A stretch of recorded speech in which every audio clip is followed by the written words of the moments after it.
అయితే సత్యమూర్తి గారు ఈ కార్యక్రమం ఇంత ఘనంగా జరుగుతోంది. ఎంతో శుభదినం ఈరోజు. శుభ కార్యక్రమం జరుగుతుంటే వైసీపీకి సంబంధించినటువంటి పేరు కూడా అంబటి రాంబాబు గారు కొన్ని వ్యాఖ్యలు చేయడం జరిగింది. ఇది ఒక ఫెయిల్యూర్ ప్రాజెక్ట్ అని చెప్పి, అసలు 1,00,000 కోట్లు తీసుకొచ్చి అక్కడ పెట్టాల్సిన అవసరం ఏముంది, ఆల్రెడీ డెవలప్ మిగతా ఏ రాష్ట్రాల్లో చూసినా కూడా ఒక నగరాన్ని తీసుకొని దానిలో ఫెసిలిటీస్ కల్పిస్తారు కానీ అసలు ఏమీ లేని దగ్గర రాజధాని నిర్మాణం ఇది అసలు అయ్యే పనేనా? ఇది అహంతోనే చంద్రబాబు గారు ఈ పని చేస్తున్నారు. గతంలో నిర్మించలేకపోయినా కూడా ఇప్పుడు అహంతో ఈ పని చేస్తున్నారు. ఇది ఒక తెల్ల వైట్ ఎలిఫెంట్ లాంటిది అన్నట్టు ఆయన చెప్తున్నారు. ఎలా చూడొచ్చు అంటారు? అంటే అంబటి రాంబాబు గురించి మనం ఈ శుభ సందర్భంలో మాట్లాడుకోవాల్సిన అవసరం లేదు. ఎందుకంటే అంబటి రాంబాబు ఏం చేస్తాడో ఎట్లా మాట్లాడతాడో అందరికీ తెలుసు. జలవనరుల శాఖ మంత్రిగా ఉండి పోలవరం ఎప్పుడు పూర్తవుతుందంటే నాకేం తెలుసు అన్నాడు. అటువంటి వ్యక్తి ఇప్పుడు అమరావతి గురించి మాట్లాడటం, అది మనం ప్రస్తావించుకోవటం అనవసరం. ఇక్కడ ఏంటి అంటే ప్రజల కోసం మనం చెప్పాల్సిన విషయం ఏంటంటే అమరావతిలో 1,00,000 కోట్లు, 2,00,000 కోట్లు, 3,00,000 కోట్లు పెట్టడం లేదు. ప్రభుత్వం పెట్టడం లేదు. కేంద్రం కానీ రాష్ట్రం కానీ అంత హ్యూజ్ అమౌంట్స్ పెట్టడం లేదు. అమరావతికి రైతులు ఉచితంగా భూమి ఇచ్చారు.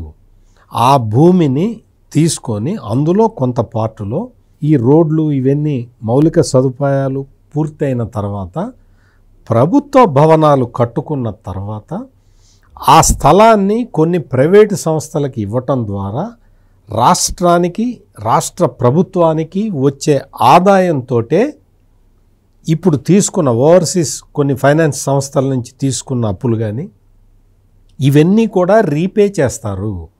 Amaravati is a self financing capital.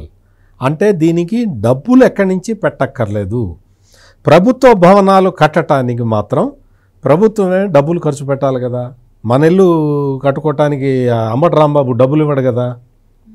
మన ఇల్లు మనమే కట్టుకోవాలి. అంటే రాష్ట్రంలో అప్పుల్లో ఉంది అంటున్నారు కదా, మరి అలాంటి అప్పుల్లో ఉన్నప్పుడు 45,000 కోట్లు పెట్టి ఇక్కడ కట్టడం ఏంటి? ఎక్కడి నుంచి? అదంతా అప్పు కదా, మరి ఎలా వస్తుంది, ఎలా తీరుస్తారని కూడా ఆయన అంటున్నారు. అంబటి రాంబాబుకి తెలియవు, ఈ లెక్కలు తెలియవు. ఇక్కడ డైనమిక్స్ ఎట్లా ఉంటాయంటే అంటే నేను చాలా పెద్ద పెద్ద విషయాలు చెప్తున్నా. అంబటి రాంబాబుకి అర్థం కాని విషయాలు, అర్థం చేసుకోలేని విషయాలు, అసలు అతనికి అంత పరిజ్ఞానం లేని విషయాలు చెప్తున్నాను. ఇక్కడ ఏంటి అంటే మొత్తం మౌలిక సదుపాయాలు కల్పన, దానికోసం పెట్టే పెట్టుబడిని క్యాపిటల్ ఎక్స్పెండిచర్ అంటారు, మూలధన వ్యయం అంటారు.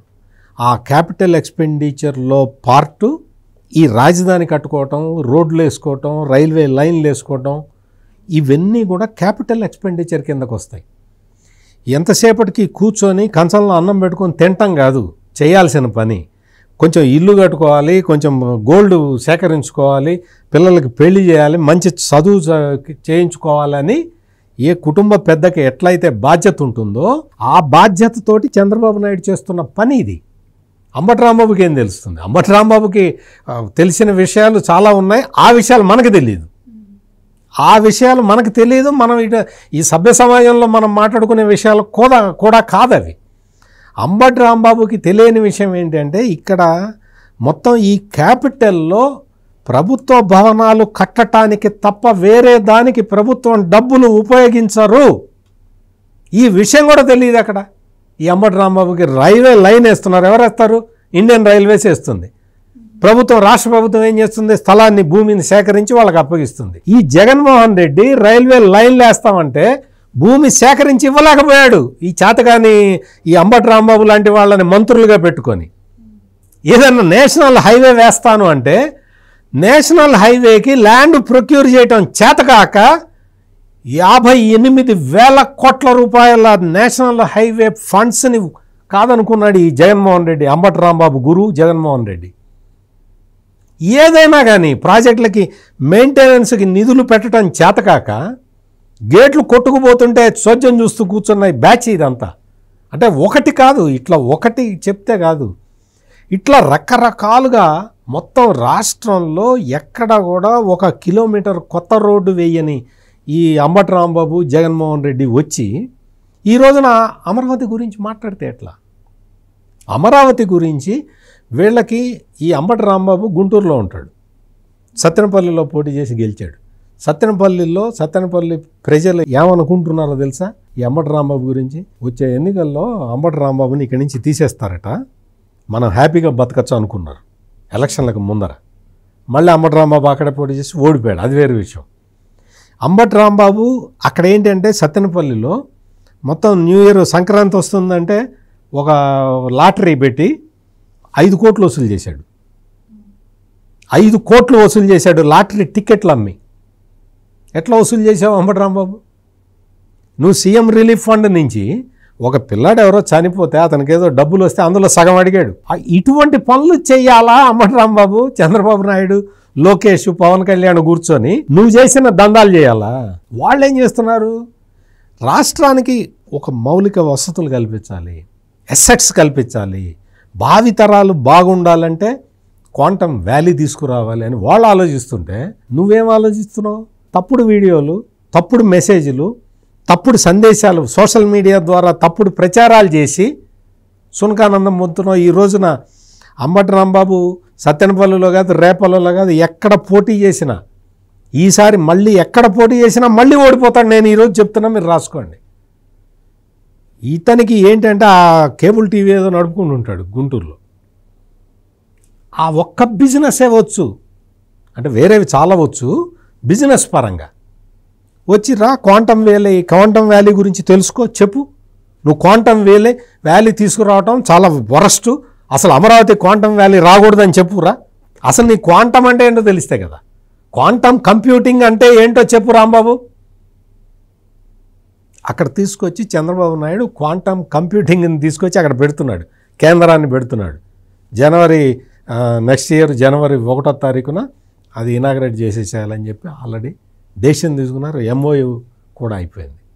విశాఖపట్నంలో విపరీతమైన అభివృద్ధి జరుగుతున్నది. రాయలసీమలో నిన్న చంద్రబాబు నాయుడు వెళ్ళి MSME పార్కులు 10 పార్కుల్ని ఆయన రాష్ట్రానికి నియోజకవర్గానికి ఒకటి భవిష్యత్తులో వస్తాయి. ఇప్పుడు 10 MSME పార్కుల్ని ఆయన ఇనాగ్రేట్ చేసేసాడు. అసలు MSME పార్కులు అంటే ఏంటి తెలుసా నీకు?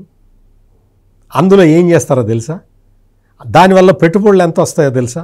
దానివల్ల ఎంత మందికి ఉపాధి కలుగుతుందో తెలుసా? ఎంత ప్రొడక్టివిటీ పెరుగుతుందో తెలుసా? ఇండస్ట్రియల్ గ్రోత్ రేట్ ఎంత పెరుగుతుందో తెలుసా అంబటి రాంబాబు? ఎందుకు ఇవన్నీ ఊరికే చిల్లర మాటలు, చిల్లర కార్యక్రమాలు తప్ప ఇటువంటి కార్యక్రమాలు అన్నీ కూడా మొత్తం చేసి రాష్ట్రంలో మౌలిక సదుపాయాల కల్పనకి పెద్దపీట వేయటం అంటే ఒకవైపు ఇండస్ట్రియల్ గ్రోత్ రేట్ పెంచడం, సర్వీస్ సెక్టార్ గ్రోత్ రేట్ పెంచడం, దానికోసం ప్రభుత్వం పనిచేస్తూ ఉన్నది. ఈ విషయాలన్నీ చేస్తే అంబటి రాంబాబుకి ఏమర్థమవుతుంది?